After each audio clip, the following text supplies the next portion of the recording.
Hello friends, market के इस analysis के अंदर मैं आज आपके साथ बात कर रहा हूँ निफ्टी की, बैंक निफ्टी की।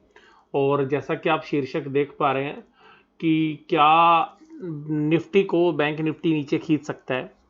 और दूसरा, आप देखिएगा कि फंडामेंटल्स जो है वीक है, लेकिन मार्केट ऊपर जा रही है, यानी कि टेक्निकल्स जो है अभी भी स्ट्रॉन्ग लग रहे हैं।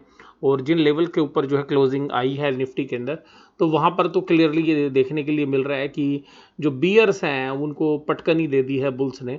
और अब जो टेक्निकल एनालिसिस्ट हैं वो ये मान के चल रहे हैं कि मार्केट एक और हाई की तरफ जा सकती है। लेकिन देखिएगा, कुछ चीज़ें मार्केट के अंदर आपको देखनी पड़ेंगी कि निफ्टी जो ऊपर आया है उसमें वास्तव में क्या ब्रोडर मार्केट ने परफॉर्म किया है या कुछ सिलेक्टेड शेयर्स ने परफॉर्म किया है। और इसी तरीके से बैंक निफ्टी की परफॉर्मेंस कैसी रही और पिछले एक महीने का जो है हम एनालिसिस करेंगे इस वीडियो के दौरान। और अब क्या आउटकम निकलते हैं वो देखने की कोशिश करेंगे। तो देखिएगा, सबसे पहली बात है निफ्टी, आप जैसा कि स्क्रीन पे देख रहे हैं कि 10607.35 पर जो है क्लोज हुआ और 55.65 की जो है तेजी देखने के लिए मिली। करीबन करीबन जो अगर आप देखेंगे यहाँ से, तो 300 पॉइंट के आसपास की तेजी जो है इस हफ्ते जो है देखने के लिए मिली निफ्टी के अंदर। और ये जो निफ्टी की जो तेजी थी, अगर वो टेक्निकली पैरामीटर्स पर अगर हम देखें, तो जो मूविंग एवरेजेस हैं वहाँ पर टेक्निकली, ये अगर 1 आवर चार्ट के ऊपर हम बात कर रहे हैं, तो वो स्ट्रॉन्ग नज़र आ रहे हैं। यानी कि अभी सारे के सारे जो मूविंग एवरेजेस उनसे ऊपर ट्रेड कर रहे हैं। अगर आप ट्रेंड ऑस्किलेटर्स की बात करेंगे तो वहाँ पर भी, और वोलेटिलिटी जिस तरीके की, और निफ्टी में जिस तरीके से नीचे से खींच के लेके आए, और जिस तरीके से अगर थर्सडे के सेशन की अगर बात करें स्पेशली, तो मार्केट के अंदर एक ऊपर की तरफ थोड़ा सा प्रेशर बनता तो नजर आया, लेकिन वहाँ पे कंसोलिडेट किया। वहाँ पर थर्सडे के सेशन में भी और फ्राइडे के सेशन में भी एक देखने के लिए बात मिली कि जहाँ वेडनेसडे के सेशन के अंदर निफ्टी और बैंक निफ्टी दोनों लीड कर रहे थे और निफ्टी को काफ़ी सहारा जो है बैंक निफ्टी से मिल रहा था, लेकिन थर्सडे के सेशन में ऊपर के लेवल से जो है बैंक निफ्टी की वजह से निफ्टी के अंदर जो है प्रॉफिट बुकिंग आई। फ्राइडे के सेशन के अंदर भी देखिएगा ऊपर के लेवल से जो है बैंक निफ्टी सस्टेन नहीं कर पाया। और उसका जो मुख्य कारण था कि जो बैंक निफ्टी का दिग्गज है एचडीएफसी बैंक, उसके अंदर प्रॉफिट बुकिंग आ गई। तो सिंपल सी बात ये है। और ये सेम चीज अगर आप देखेंगे तो वेडनेसडे के अंदर बैंक निफ्टी का कोटक महिंद्रा नीचे ट्रेड कर रहा था और वो करीबन 1322 के आसपास के प्राइस तक आ गए थे, लेकिन फिर वो लास्ट में क्लोजिंग के टाइम पर जो है 1365 और 1370 के प्राइजेस भी उसने टच किए। तो यहां पर आप देखिएगा तो वेडनेसडे के सेशन में बैंक निफ्टी ने पूरा निफ्टी को साथ दिया, लेकिन बैंक निफ्टी ने मना कर दिया थर्सडे के दिन और फ्राइडे के दिन। तो अब देखिएगा क्या ऐसा सेंटीमेंट लग रहा है कि क्या निफ्टी की ऊपर की जो तेजी है उसको शायद कैप लग जाए और वहां पर जो है, यहां पर हमें देखने के लिए मिले कि शायद बैंक निफ्टी जो है, हो सकता है कि निफ्टी को आगे बढ़ने से रोके। लेकिन देखिएगा निफ्टी के अंदर कुछ दिग्गज शेयर अपने हैं जिसकी वजह से जो है वो यहां तक रैली कर पाया है। और अगर आप देखेंगे तो अगर वो जो मार्च 23 के लो थे, अगर वहां से अगर आप बात करें, तो कुल मिलाकर आप देखिएगा कि 3000 से ज्यादा पॉइंट की रैली आप निफ्टी कर चुका है। तो ऐसा नहीं है कि खाली वो बैंकिंग स्टॉक्स ही, बैंक्स ने हालांकि अंडर परफॉर्म किया है अभी भी, जो कभी आउट परफॉर्म किया करते थे ब्रॉडर मार्केट को। अगर देखिएगा 5 डेज की मूविंग एवरेज देखिएगा, 10 दिन की देखिएगा, 20 दिन की देखिएगा, 50 दिन की देखिएगा, 100 दिन की, 200 दिन की, हालांकि ये आवरली चार्ट के ऊपर अगर आप सभी पैरामीटर्स पे देखेंगे, सारे के सारे जो मूविंग एवरेजेस हैं, चाहे वो एक्सपोनेंशियल की बात करें चाहे वो सिंपल मूविंग एवरेज की बात करें, तो निफ्टी जो है टेक्निकली बहुत स्ट्रॉन्ग नजर आ रहा है। अब बात करते हैं सबसे खास बात की बैंक निफ्टी को। देखिएगा वेटेज वाइज मैं बात नहीं करूंगा, अगर वेटेज वाइज बात करेंगे तो पूरा का पूरा जो परफॉर्म किया है वो रिलायंस इंडस्ट्रीज ने ही निफ्टी को ऊपर खींचा है। उसके बाद हीरो होंडा ने काफ़ी जो है, यानी कि हीरो मोटोकॉर्प ने काफ़ी साथ दिया है। लेकिन मैं आपके साथ जो दिग्गज टॉप 10 शेयर्स हैं मैं उनकी बात कर रहा हूँ जिन्होंने निफ्टी को इस मुकाम पर इस महीने के दौरान जो है पहुंचाया। तो देखिएगा जहां पर सबसे ज़्यादा शॉर्ट पोजीशंस थी वो बजाज ग्रुप के दोनों शेयर्स थे, बजाज फाइनेंस और बजाज फिनसर्व। वहां पर देखिएगा बजाज फाइनेंस के अंदर करीबन 23% की तेजी जो है इस महीने के दौरान देखी गई।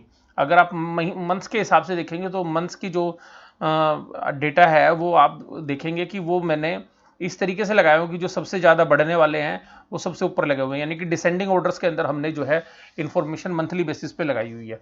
तो अगर आप एक महीने के देखेंगे तो बजाज फाइनेंस जो है 22% की तेजी करने वाला रहा है। उसके बाद बजाज फाइनेंस, और ये दोनों फ्यूचर्स के अंदर काफ़ी शॉर्ट पोजीशंस बनी हुई थी। हीरो मोटोकॉर्प के अंदर क्या है कि टू व्हीलर्स के अंदर अच्छी डिमांड की बात की जा रही थी, 17% की तेजी है। आप देखिएगा जो बजाज हीरो मोटोकॉर्प के अंदर जो सेल है, जब इससे डबल सेल थी तब इस शेयर का प्राइस, अगर मंथली सेल की बात करें तो करीबन करीबन इन प्राइस से जो अभी चल रहा है यहां से 300 रुपये कम था, और जब उसकी सेल इससे डबल थी जो अभी रिपोर्ट की है इन्होंने।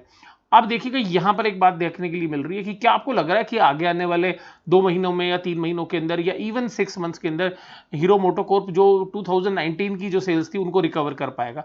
तो यहां पे देखिएगा मैं आपको वही बात बोल रहा हूं कि फंडामेंटल्स अभी भी वीक है, बट टेक्निकली जो चीजें हैं वो स्ट्रॉन्ग लग रही हैं। इंडसइंड बैंक जहां की इतना वेट नहीं है, 15% की तेजी जो है इसने दी है। रिलायंस इंडस्ट्री जो है वो किसी भी पैमाने पर आप देखेंगे पूरा आउट परफॉर्म किया है। अगर आप उसका 1 ईयर का भी देखेंगे तो 147.9% की तेजी जो है रिलायंस इंडस्ट्रीज ने दी। आप 1 ईयर, सॉरी 3 इयर्स में देखेंगे, 1 ईयर में 42.87, ईयर टू डेट में 19%। तो अगर आप जनवरी से भी कैलकुलेट करेंगे तो 19% की तेजी है। और जो लोज थे जहां पर रिलायंस ने लो लगाए थे वहां से तो 100% की रैली दे चुका है। महिंद्रा एंड महिंद्रा 9% और आइसर मोटर्स 9.29, और लास्ट के 2 दिनों से जो है आईटी भी जो है चला है। तो आईटी के अंदर इन्फोसिस और टीसीएस ने 8.33 और 7% की तेजी जो है दिखाई। और पिछले अगर 2-3 दिनों की बात करें तो एचडीएफसी ने भी जो है थोड़ी इंप्रूवमेंट दिखाई है, हालांकि गेल की इतनी वेटेज है नहीं। तो जिन शेयर्स ने निफ्टी को ऊपर किया है वो अब आपके सामने आ गए। तो आप यहाँ पे देखेंगे कि जो सारी परफॉर्मेंस आई है वो 3 जगह से, सॉरी 4 जगह से आई है। पहली आई है जो टू व्हीलर स्पेस है, जो टू व्हीलर स्पेस है या जो टू व्हीलर स्पेस के जो दिग्गज हैं वहां से जो है यहाँ पे तेजी बनने के लिए मिली है। हालांकि देखिएगा अब इसमें बजाज ऑटो भी इंक्लूड है, मैं ये नहीं कह रहा कि बजाज ऑटो भी नहीं है, बजाज हीरो मोटोकॉर्प भी है और आइसर मोटर्स भी है। उसके बाद देखिएगा जो ऑटोमोबाइल्स के अंदर रूरल थीम है उसकी वजह से आप महिंद्रा एंड महिंद्रा के अंदर भी तेजी देखेंगे, क्योंकि रूरल्स के अंदर फसलें अच्छी हुई हैं, वहाँ पे इनकम अच्छी मानी जा रही है कि वहाँ से अच्छी इनकम आएगी, तो वहाँ पर भी एक स्टोरी प्ले हो रही है। दूसरा जो है एनबीएफसी के अंदर बजाज फाइनेंस और बजाज फिनसर्व जिन्होंने लीड किया है। और उसके अलावा अगर आप बात करेंगे तो आईटी ने भी 2 दिन से जो है आप देखिएगा पिछले 2-3 दिन से ये भी परफॉर्म कर रहे हैं। और उसके बाद जो जहां पर वीकनेस थी वहां पर देखिएगा फिर जो एचडीएफसी बैंक जो है वो नीचे से चल नहीं रहा था, उसने भी 4% की तेजी दी। उसके बाद एफएमसीजी एचयूएल का भी अच्छा वेट है तो उसने भी 4% की तेजी दी। बट मोटा मोटी आप देखेंगे तो जहां पर सबसे ज्यादा वीकनेस थी वो एनबीएफसी स्पेस था, वहां पर शॉर्ट कवरिंग नजर आई। रिलायंस जो दिग्गज था उसने और तेजी ली। टू व्हीलर स्पेस के अंदर पॉजिटिव आउटकम की उम्मीद थी, वहां पर आए। और टीसीएस और इन्फोसिस जो थे वो चले नहीं थे, तो इनमें ज्यादा रिस्क था भी नहीं। तो अल्टीमेटली यहां पर भी ऑपरेटर ने इन शेयर्स को ऊपर करने की कोशिश की। तो क्या अब मार्केट थकती हुई लग रही है? देखिएगा अगर आप देखेंगे तो मुझे ऐसा लगता है कि अब ये जो शेयर प्राइसेस आ गए हैं ये वैसे टेक्निकली जो है स्ट्रॉन्ग लग रहे हैं, फंडामेंटली अभी हमें आने वाले 6 से 8 महीने तक जो है इतनी जल्दी उम्मीद नहीं है कि फंडामेंटल्स इंप्रूव हो जाएंगे। और जिस तरीके से गवर्नमेंट के भी इनिशिएटिव्स हैं उनको देख के भी ऐसा लगता है कि अगर नवंबर तक आपने खाना फ्री कर दिया है तो या आप जो है राशन की सुविधा दे रहे हैं तो इसका मतलब गवर्नमेंट भी मान के चल रही है कि कोविड की प्रॉब्लम नवंबर से पहले सोल्व होने वाली नहीं है। तो बहुत सारे पैरामीटर्स हैं वो फंडामेंटल्स जो है आप मेरी दूसरी वीडियो में भी सुनते हैं। अगर आप पीवीट पॉइंट्स की भी बात करेंगे, क्लासिक की बात करें, फिबोनाची की बात करें, तो वहां पे सब जगह निफ्टी के अंदर जो है 10,660 10,650 के आसपास जो है सबसे बड़ा जो है रेजिस्टेंस है वो वहीं पे दिख रहा है। तो देखिएगा यहाँ पे देखेंगे कि ये जो भी मैं इंफॉर्मेशन आपको बात शेयर कर रहा हूँ ये एक्चुअली आवरली चार्ट की है, तो ये कल के लिए है। तो आने वाले जो हफ्ता है उसके अंदर देखिएगा अब एक ये बन रहा है सेंटीमेंट कि फंडामेंटल से दूर, और बहुत सारे लोग जो हैं रिटेल इन्वेस्टर जो है बड़े पॉजिटिव होते हुए जा रहे हैं। और ये हमें ऐसा लगता है कि जब पॉजिटिव इन्वेस्टर जो रिटेल इन्वेस्टर्स हैं जो पॉजिटिव होते हैं तो मार्केट में करेक्शन जो है काफ़ी नज़दीक के आसपास रहती है। वहीं अगर आप निफ्टी बैंक की बात करें तो निफ्टी बैंक जो है बहुत ज़्यादा तेजी इसने नहीं की है, तो 21,400 21,300 के आसपास ट्रेड कर रहा था पिछले वीक में। तो अगर आप इसकी परसेंटेज टर्म से बात करें तो इसने निफ्टी का जो है 1/3 ही जो है रैली की। तो अभी देखिएगा यहाँ पर हालांकि टेक्निकली ये भी जो आपकी बात करें वन डे चार्ट के ऊपर तो स्ट्रॉन्ग बाय ये भी दिखा रहा है अगर आप टेक्निकल्स की बात करें। लेकिन अगर देखिएगा इसकी जो मूविंग एवरेजेस हैं तो निफ्टी जो है 22,400 पे जो है अटकता है वहाँ पे, और 22,200 टू 300 की तरफ ही जाता है, वहीं पर एकदम जबरदस्त प्रॉफिट बुकिंग आ जाती है। और इसका मेन रीज़न ये है कि निफ्टी बैंक के अंदर जो शेयर्स हैं उनके अंदर वास्तव में फंडामेंटली ज़्यादा वीकनेस है बजाय कि निफ्टी के शेयर्स है, क्योंकि ये जो है इकोनॉमी का प्रॉक्सी प्ले है। और देखिएगा ये शेयर्स ऐसे नहीं है कि बैंक के जो शेयर्स हैं वो आपको बहुत डिस्काउंट पे मिल रहे हैं। अभी भी ये जो शेयर्स हैं पिछले साल की अर्निंग पे भी जो है आप एचडीएफसी की बात करिए, एक्सिस की बात करिए या कोटक की बात करिए, और या आईसीआईसी की बात करिए, अभी भी 20 से ऊपर की पी रेशो पर जो शेयर ट्रेड कर रहे हैं पिछले साल की अर्निंग पे, और यहाँ पर अगर अर्निंग में डाउनग्रेड होता है तो आप देखिएगा और जो है यहाँ पे सीवियर पेन आ सकता है। तो देखिएगा यहाँ पर इस तरीके के जो शेयर्स थे बैंक निफ्टी के अंदर, जो मिड साइज के बैंक्स थे, वहां पर रैली देखने के लिए मिली। इस महीने में जो दिग्गज प्लेयर था बंधन बैंक, उसमें सबसे ज़्यादा शॉर्ट्स बने हुए थे और मीडिया के अंदर ऐसी खबरें थी और टीवी चैनल्स भी बोल रहे थे कि बंधन बैंक पे 100 रुपये के प्राइस आएंगे। लेकिन बंधन बैंक पे 100 रुपये के प्राइस तो दूर की बात है, वहाँ से 100 रुपये के तो दर्शन दूर की बात है, अब 400 के आसपास जो है शेयर ट्रेड करते हुए जो है नज़र आ रहा है। और उसके बाद अगर आप आरबीएल बैंक देखेंगे तो ये भी जो शेयर है इसके अंदर भी 40% की तेजी है। अभी ये आप देखिएगा कि ये 40% की तेजी आपको तब नजर आ रही है जब इसमें पिछले 2 दिनों के अंदर ऊपर के प्राइस से करीबन 8 से 10% की गिरावट आ चुकी है। इंडसइंड बैंक देखिएगा 15% की जो है, और आप ये देखिएगा इंडसइंड बैंक जो है जिन प्राइस से अभी ऊपर के टॉप से करेक्ट होकर आया, अगर वो प्राइस पे होते तो ये भी 30% के आसपास आपको नजर आता। फेडरल बैंक जो है 11% की तेजी, आईडीएफसी फर्स्ट बैंक के अंदर 10% की तेजी, बैंक ऑफ बड़ौदा में 8.82। लेकिन ये जितने भी आप ऊपर बैंक देख रहे हैं इनका वेटेज जो है बहुत ज्यादा नहीं है बैंक निफ्टी में। बैंक निफ्टी में जिनका वेटेज है वो है SBI, ICICI bank, Kotak Mahindra bank, HDFC bank, axis bank. तो जिनके अंदर सबसे ज्यादा वेटेज है वो इतने जो है परफॉर्म नहीं कर पाए। हालांकि एचडीएफसी बैंक को जो है ऑपरेटर ने खींचने की बड़ी कोशिश की, लेकिन आप देखिएगा जैसे ही आप 1190 रुपये, सॉरी 1090 के आसपास जो है एचडीएफसी बैंक जाता है, वहां पे प्रॉफिट बुकिंग आ जाती है। और फ्राइडे के सेशन के अंदर भी मैं आपको स्पेशली बताऊं कि ऊपर के लेवल पे जो है डिस्ट्रीब्यूशन एचडीएफसी बैंक में देखने के लिए मिला। कोटक महिंद्रा बैंक का जो शेयर है वो 1360 रुपये, 1350-55 रुपये के आसपास कंसोलिडेट कर रहा था काफी देर से। एक्सिस बैंक के अंदर फंड रेजिंग की वजह से और जो एक यूके के अंदर जो बैंक है इनका, उसको ये वहां से डीलिस्ट कराने का जो प्रोग्राम कर रहे हैं, उसको डिसकंटिन्यू करने का प्रोग्राम कर रहे हैं, तो उसकी वजह से भी शेयर्स में तेजी देखने के लिए मिली। स्टेट बैंक ऑफ इंडिया का जो शेयर है उसने कोई तेजी दिखाई नहीं, तो वो कंसोलिडेट कर रहा है। आईसीआईसी बैंक जो है आप देखिएगा इन्होंने जो स्टेक अपना सेल किया है अपने आईसीआईसी प्रू में, तो उसकी वजह से जो है ये अपने आप को स्टेबल कर पाया। लेकिन जिस तरीके से इनके फंड रेजिंग प्लान्स हैं, चाहे एनबीएफसीज के या इन कंपनीज के, वो वास्तव में मोरेटोरियम्स के जो लोन्स हैं उनको फंड करने का जो है प्लान कर रहे हैं। तो हमें जो वीकनेस जो नजर आ रही है फंडामेंटली भी, और अगर टेक्निकल बात करें तो निफ्टी काफ़ी मजबूत है बैंक निफ्टी के मुकाबले में। तो अगर निफ्टी में कोई भी करेक्शन आएगी तो उसकी शुरुआत जो है बैंकिंग स्टॉक्स से देखने के लिए मिलेगी।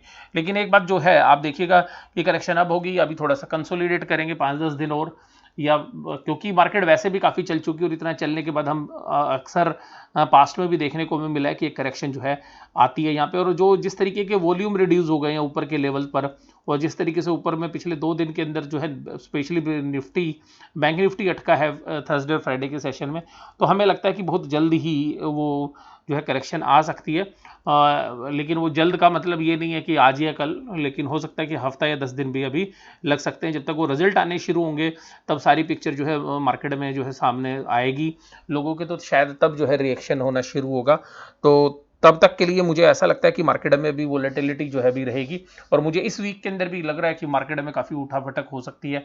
अगर डाउ जोन्स को भी अगर आप देखेंगे तो डाउ जोन्स का जो चार्ट है वो टेक्निकली जो है वीक है एज कंपेयर टू निफ्टी। तो अगर डाउ जोन्स में किसी तरीके की गिरावट आती है तो वो भी जो है मार्केट के अंदर एक इम्पैक्ट जो है डाल सकती है।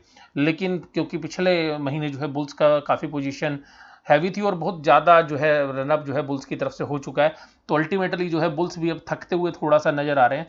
लेकिन देखिएगा अगर कहीं तरीके से कोई पॉजिटिव न्यूज़ आती है या कोई ये जो लिक्विडिटी ड्रिवन जो मार्केट है, क्योंकि लिक्विडिटी के ऊपर चल रही है ना कि फंडामेंटल्स के बेसिस पे, तो हो सकता है कि अगर यहाँ पे लिक्विडिटी कुछ और आएगी तो जिस तरीके से कुछ टेक्निकल एनालिसिस्ट है वो मान के चल रहे हैं कि 11,200 तक के भी लेवल देखने के लिए मिल सकते हैं। बट मुझे उसकी संभावना थोड़ी सी कम लगती है, क्योंकि जिस तरीके से अगर आप प्राइस मूवमेंट्स देखेंगे तो प्राइस मूवमेंट को देखते हुए जो बाकी जो शेयर्स हैं स्पेशली जो है निफ्टी के जो शेयर्स हैं, और अब देखिएगा मुझे ये भी लगने लगा कि जो बजाज फाइनेंस और जो बजाज फिनसर्व है वहाँ पर भी जो है थकावट जो है महसूस की जा रही है, और रिलायंस के जो शेयर प्राइस हैं वो भी एक ऊपर के लेवल पर आ गए हैं, तो थकावट थोड़ी वहाँ पर भी जो है महसूस की जाएगी। तो यहाँ पे हो सकता है कि थोड़ा डिस्ट्रीब्यूशन हो, यहाँ पर जो बुल्स हैं अपनी पोजीशंस को धीरे धीरे करके ऑफलोड करें, और उसके बाद जो है करीबन इस वीक के बाद जो है एक जो करेक्शन है वो करीबन 12-13 तारीख के आसपास से जो है करेक्शंस का जो है मूड बन सकता है। तो तब तक देखिएगा हमें लगता है कि मार्केट के अंदर कुछ पोजीशंस ऊपर की और नीचे की दोनों साइड की बनती हुई नजर आएंगी और मार्केट वोलेटाइल रह सकती है। तो मैं अपनी बात जो है इस वीडियो के अंदर यहीं पे समाप्त करता हूँ। वीडियो देखने के लिए धन्यवाद। Thank you very much.